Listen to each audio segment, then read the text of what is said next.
So today I'm going to be teaching you guys more to do with some other scales, not major and minor scales. I'm going to teach you chromatic scales, blues scales, parallel scales, which is just sounds together, and I think I'm also going to explain what a pentatonic scale is as well.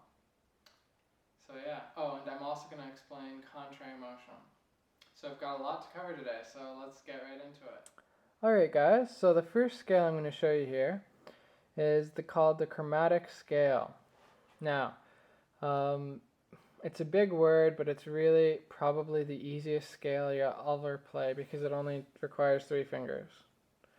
So all of you war veterans out there that maybe got these 2 fingers blown off or something, or say you're missing these 2 fingers, you can play the scale just as good as any other pianist. Okay, so how this works is you're going to play every note in the order that they go. Now, anyone can tell, like these notes sound like they're going in order, right? They're all going up.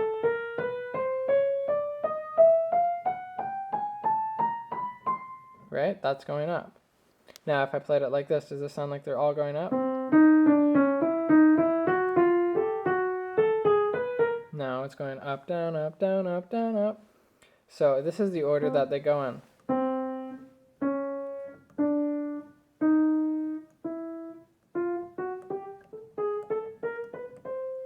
And then on and on and on and on.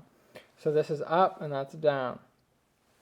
Now, the way that we play this, there's pretty much a couple rules. The 3rd finger always goes and always plays all the black keys. All the black keys are played by the 3rd finger. So remember that. Rule number 1, 3rd finger plays all black keys. If you're playing any other finger on the black keys, I don't know. If you're playing them, then, I don't know, just don't. I can't think of a joke. Oh, that's bad. Anyway. Okay, so your 3rd finger plays all the black keys. Now, your thumb is going to play most of the white keys. Not all of them, most of them. Now, your 2nd finger gets a little bit of the action. Just a little bit. And it gets to play some white keys too. Okay? It's like, yay, I get to play some too. Woo! Okay, so how this works is we're going to put our thumb on the white key. Now, we're going to put our 3rd finger on the black key. Now make sure that your fingers are curved and they should be relaxed. I was only holding that up so you could see. I don't actually recommend doing this when you're playing. That's not really just try to relax. Just let your fingers relax and just shake them loose if you have to. Okay, now play the thumb out there. Now you're going to play your 3rd on the black note. You're going to play your thumb on this white note. Then 3 here. Now, here's where it gets interesting. So the 2nd finger plays whenever you have 2 white notes together.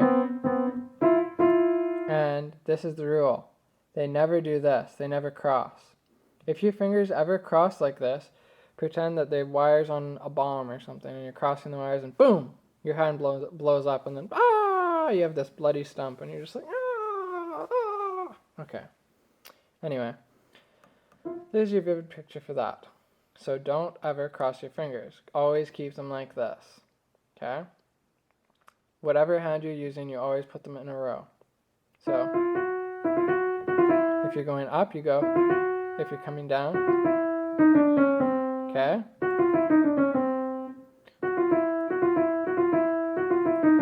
Now, if you saw me put my thumb there, why was I putting it and not putting my 2nd so I could go there? It's because I'm stopping there. If I was going to keep going, then I would just do this. I would just put my 2nd finger there. But since I'm stopping there, I just put my thumb there because it's more comfortable for me. You don't have to. You can put your 2nd if you want. It doesn't really matter. Okay. So, I just start with my thumb because that's what note I'm starting on. Okay, so Now we put our second, then 3 up here, thumb there, 3, 1, 3, 1. Oh look, there's 2 white keys. 2, 1, 2, 3, 1, 3, 1, 2, 3, 1, 3, 1, 3, 1, 2. Now we've got to C, and we've gone up 2 octaves. So let's come back down. Ah. Did you like the suspense there? Yeah, I'm a little bit rusty on my chromatic scales actually.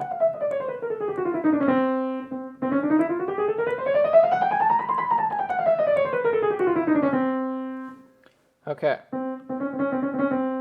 So now, how do we do them effectively?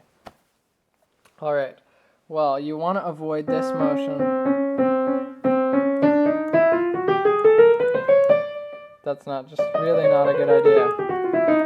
Because what's going to happen is when you try to play it fast, it's just going to go crazy. Like, yeah, maybe not. So what you want to do is actually try to imagine waving your hand across the keyboard. Try waving it like this. I dare you. Wave it back and forth as fast as you can. Now, woo, you're getting sleepy. Yeah, because my video is so boring. Okay. Now, I want you to do this again, but this time I want you to go up and down. Like this. So you're going as fast as you can up and down your whole arm, not your wrist, your arm, while you're going back and forth.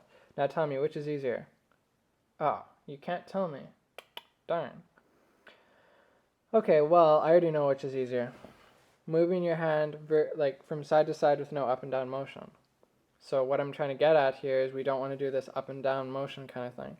So what we want to do is picture that this part, the part right here where my knuckles are, picture that as a spaceship, like an alien spaceship, and then these fingers are going to abduct the notes, okay? So they move, but my hand doesn't move up or down. Okay, so how it goes.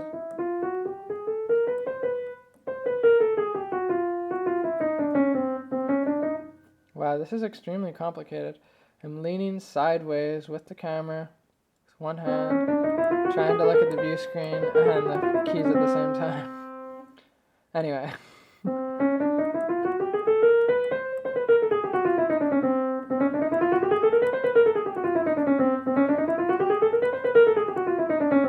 So if you notice, there's very little motion in my hand. It's all small motions.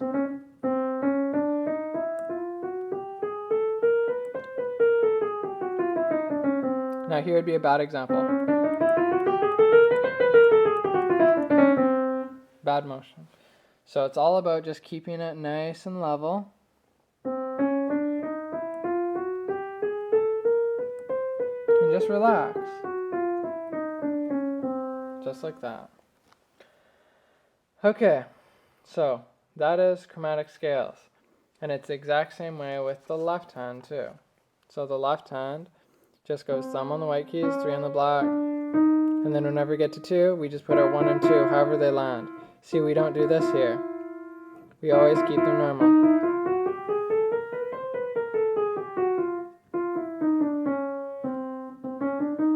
Same rules.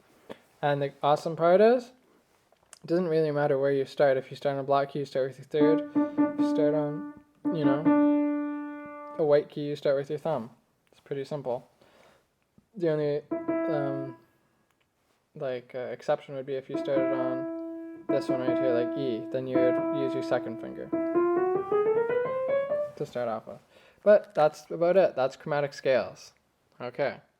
So now one thing I wanted to say for one more exercise with the chromatic scale is how you should practice this is start on one note, go up 2 octaves,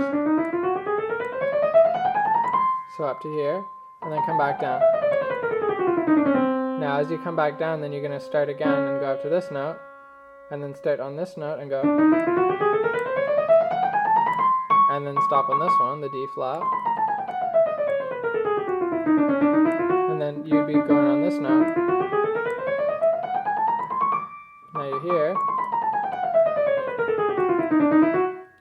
That's basically how you're going to go. You just keep going up and down until you usually get to here, or your hands start to get really sore and burning. Now don't do this too much because it can hurt your hand if you do it too much. Just do it. It's good for building a little bit of finger dexterity with these 3 fingers. So just make sure that your hand is level and do it slowly to start off with. And if your hand starts to hurt, stop right away, okay? Just stop if it starts to hurt. So yeah, that's good for finger endurance, and it's good for finger dexterity, and also to do your chromatic scale, which you'll use quite a bit in different pieces, especially Chopin or chromatically written pieces. So that's okay, so the next scale I'm going to teach you is called the blues scale. Now you will probably recognize this one, and it's kind of a cool scale to have fun with. Okay?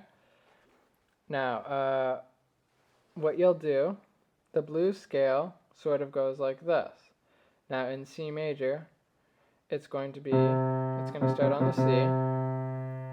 Now it's going to go up to a minor third, or like, it would be the third note, but the third note of the major scale, but take 1 note back. So it's a semitone lower, so it goes. Okay. Now we're going to go up to the F. Then we're going to go to the F sharp. Then the G.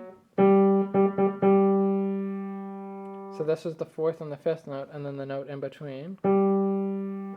Then we go up to the B flat, and then back to the C.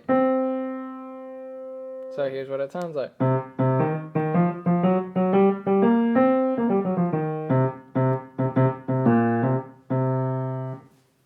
Cool, huh? So the fingering I used for that is I used 1 here, 3 on the E flat, then I put my thumb under here. Now you are just with the chromatic scales, I used that. So I just use that. See how I'm just moving my thumb and 3 over, then I put my 3rd finger here.